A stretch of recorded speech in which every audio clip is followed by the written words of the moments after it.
반갑습니다. 구독, 좋아요 눌러주시고 큰 부자 되시기를 바라겠습니다. 자, 어제 반도체가 아주 급등을 했죠. 엔비디아 급등을 했지만 반도체는 이제 앞으로 시장의 대장이 될 수가 없습니다. 제가 보기에는 거의 확실하답니다. 거의 확실하다. 이제 더 이상 반도체가 주도해서 시장을 계속 끌고 나간다, 이런 일은 없을 겁니다. 자, 그 이유를 한번 보겠습니다. 그리고 HLB 이 세력들이 노리는 한 방 있다라고 봅니다. 지금 뉴스들이 좀 안 나오고 있죠. 안 나오고 있는 상황인데, 이런 모습을 보면은 이제 거의 윤곽이 좀 드러나고 있는 상황이다. 지금의 HLB는 자신감을 가질 때다, 이렇게 보시면 됩니다. 자, 함께 하실 분들은 010-2218-8223으로 문의 주시기 바랍니다. 자, 어제 아주 강력하게 올라섰지만 반도체가 아주 강하게 올라서면서 최근에 이제 오라클 실적이 잘 나왔죠. 이런 부분으로 인해서 반도체 강한 매수세가 유입이 되었고, CPI 발표가 있었죠.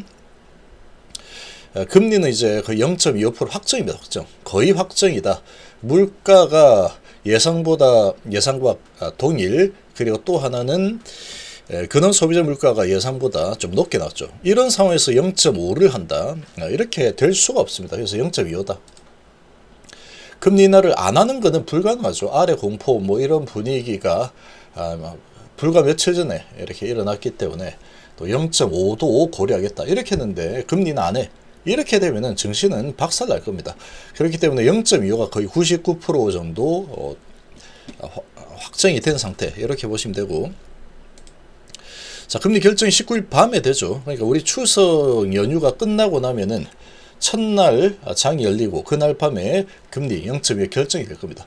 자, 이렇게 이제 진행했는데 금리 인하는 거의 확정이고, 그러면 금리 인하 시기에 이제 금리 인하 시기로 접어들게 되죠. 접어들게 되면은 어디 쪽으로 돈들이 흘러 들어갈까? 일단은 큰 주도 섹터가 아마 바뀔 겁니다. 반도체가 주도 섹터가 될 가능성은 없습니다. 오늘 이렇게 반등을 크게 보이고 있지만 이거는 이제 미증시 강한 반등에 저가 매수가 들어오는 거죠. 저가 매수가 시작이 아주 높았고 저가 매수가 들어오고 있는 상황이다. 그러나 외국인들은 여전히 계속 팔고 있죠. 하이닉스도 외인들은 계속 팔고 있습니다. 자, 이런 와중에 반도체가 다시 대장을 잡고 시장을 이끌고 확 끌어올리겠다, 거의 불가능합니다. 기술적 반등은 조금 일어날 수 있겠지만 이렇게 올라가다가 다시 내려가는 이런 흐름이 전개될 가능성이 상당히 높다라고 보고 있습니다. 대표적인 게 항상 요 에코프로를 보면 됩니다.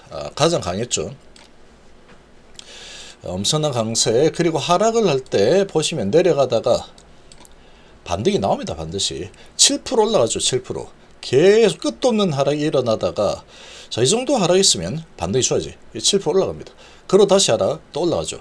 이렇게 한번 올라갈 때는 좀 크게 올려줍니다. 한 번씩. 자, 그러나 장기적으로 보면 계속 밀려 내려오죠. 끝도 없이 밀려 내려온다. 지금 반도체가 향하고 있는 길이 이 길이라고 보시면 됩니다. 제가 봤을 때는 거의 확장적이다, 이렇게 봅니다. 자, 그 이유는 이 반도체 가격에 있죠. 반도체 가격.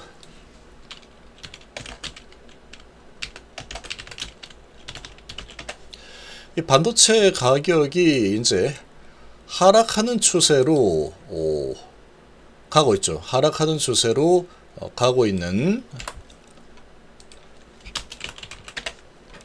이 분위기가 이제 피크론이 찾아왔는데 중국이 40% 증산한다. 그러니까 이런 부분을 그냥 흘려보내면 안 됩니다. 이런 부분은 흘려보내면 안 된다.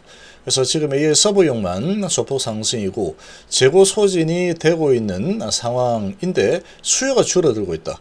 그러면 다시 매집해서 재고를 더 확장을 시켜 놓을 거냐라고 보면은 굳이 그럴 필요성이 별로 없는 상태로 가고 있죠. 자, 가격이 이제 하락 추세로 돌아섰다. 계속 주가가 올랐던 게 반도체 가격이 계속 짱짱했죠. 계속 상승하다가 고점을 형성하고 플랫을 보이다가 이제 하락으로 접어들고 있다. 주가가 먼저 내렸죠. 그러고 가격은 계속 하락 추세에서 또 횡보하다가 하락하다가 좀 올라가다가 하락하다 이런 식으로 전개될 가능성이 아주 높습니다. 이 부분이 가격이 확실하게 돌아서는 움직임이 좀 나와줘야 되는데 이 반도체는 보통 그렇게 움직이지 않습니다. 반도체 가격이 한번 꺾이기 시작하면은 투자할 때 아주 강력하게 투자를 하고 그 다음에 어느 정도 투자하고 나면은 그 다음에는 사이클이 좀 깁니다. 이게 반도체가 이 PC를 바꾸는데 우리가 뭐 1년 쓰고 PC 교체 1년 쓰고 PC 이렇게 안 하죠. 그러다 보니까 이게 사이클을 좀 타는 흐름이 2년 하락이 1년 또는 2년 그리고 상승 2년 뭐 이런 식으로 움직이는 게 일반적이다라고 볼 수 있고 이번에는 다를 거냐 뭐 다를 수도 있겠죠. AI 반도체가 있으니까. 자 그렇지만 이런 부분도 감안해서 주가가 워낙에 많이 달렸기 때문에 이 상태에서 AI 반도체 부분도 성장성이 이제 세 자릿수에서 두 자릿수로 접어들고 있는 분위기로 가고 있죠. 자, 이렇게 되면은 총체적 난국입니다. 총체적 난국. 오늘 반도체 상승하고 엔비디아 크게 상승했는데 낙폭이 아주 크게 일어났다. 이건 최고 호재죠. 낙폭이 엄청나게 크게 오랫동안 작살이 나 있는 상태다 보니까 이게 가장 최고 호재입니다. 단기적인 호재. 많이도 하락했네. 이 정도면은 기술적 반등 정도 나와주는 게 당연하지. 그러고 이제 올라섰죠. 미 증시 반등에 올라섰는데 추세적으로 봤을 때는 이 산업 자체가 꺾이는 중으로 가고 있다. 그러니까 이렇게 내리고 좀 올려주고 내리고 올려주고 내리고 이렇게 가있죠. 그러니까 이 주가 흐름이 투자의 관점에서 본다면 이렇게 내려갈 만한 게 보인다 그러면 여기서 잡아가지고 먹겠다. 잡아서 먹겠다. 이렇게 생각할 수도 있겠지만 이 타이밍을 이렇게 예상했는데 이 타이밍이 이렇게 가다가 이렇게 갔다가 요만큼 내려갈 수 있겠죠. 그럼 올라가는 게 뭐 여기인 줄 알았는데 요 정도 가다가 이렇게 내릴 수도 있고 이렇게 갈 수도 있죠. 모르는 겁니다. 여기 잡아가지고 먹겠다 했는데 제대로 못하면 여기서 매수했다. 그러면 이제 이런 추세가 꺾이는 상황이니까 어디까지 내려갈지 모르겠다. 자신감을 가지고 투자로 접근하기에는 하락의 시작 단계다. 가격적으로 보면 그렇습니다. 대세 반도체 전체의 분위기죠. 그래서 반도체가 또 금리 인하라는 이런 시기에 맞춰가지고 이 반도체 가격이 하락을 하고 있는 상황이다 보니까 이게 주도주가 될 가능성은 거의 없습니다. 삼성전자 오늘 반응을 좀 보였지만 다시 또 올라서니까 또 내려와 버리죠. 5일선 맞고 내려오는 흐름이 나오는데 지금 뭐 이렇게 뭐 엔비디아가 올랐어도 메이저 외국인들은 그냥 매도입니다. 메이저 외국인들은 계속 매도, 계속 나는 매도하겠다. 이런 분위기로 가고 있는 상태라고 볼 수 있죠. 그래서 이게 반도체가 주도 섹터로 이제 가는 시대는 끝났답니다. 제가 보기에는 끝났다. 좀 크게 봐야 됩니다. 크게. 아니, 낙폭이 이렇게 큰데 무슨 소리야. 그럼 뭐 반도체 투자하실 분들은 하면 되겠죠. 단기적인 부분을 보고 투자한다면 해도 괜찮습니다. 그러나 기대 수익이 아주 미미하다. 정말 잘 잡아가지고 여기서 기가 막히게 잡아가지고 수익 났어. 그러고 이제 매도. 이런 거는 괜찮습니다. 이거는 내일 망할 회사, 모레 망할 회사라도 투자해도 된다 그랬죠. 근데 이제 이 부분을 정확히 잡아내는 거는 불가능하죠. 어제 뭐 이렇게 엔비디아가 저렇게 올라갈지 그거는 알 수가 없는 겁니다. 그래서 그러나 이제 메이저들이 이벤트를 끝내고 반도체 쪽 저가 매수 아주 너무 많이 내렸다. 저가 매수 들어가자 하고 들어왔죠. 자, 이렇게 들어왔는데 큰 방향성은 이게 계속 상승 방향으로 갈 환경이 아니죠. 하락으로 갈 환경이 잘 세팅이 되어 있기 때문에 이렇게 반짝 상승한다 그래서 돈을 쫓아서 이제 반도체 많이 하락했겠다 이제 들어가야지 하고 이렇게 아무것도 모르고 들어가는 이런 흐름이 나오면 올라도 오늘 올랐죠. 1.8%. 그러나 매수는 보통 이렇게 여기 이제 올랐으면 여기서 들어가죠. 그리고 이렇게 올라가지 못하고 밑으로 내려오면 또 질질질 끌려 내려가는 수가 있다. 여기서 반등이 좀 나올 수도 있겠죠. 그러나 이 추세가 계속 뭐 이렇게 갈 거기 때문에 기대 수익이 거의 없습니다. 제가 봤을 때는 반도체는. 자, 그래서 이 반도체 쪽을 대체할 만한 어딘가가 갑자기 나올 겁니다. 그게 어디가 될지 모릅니다.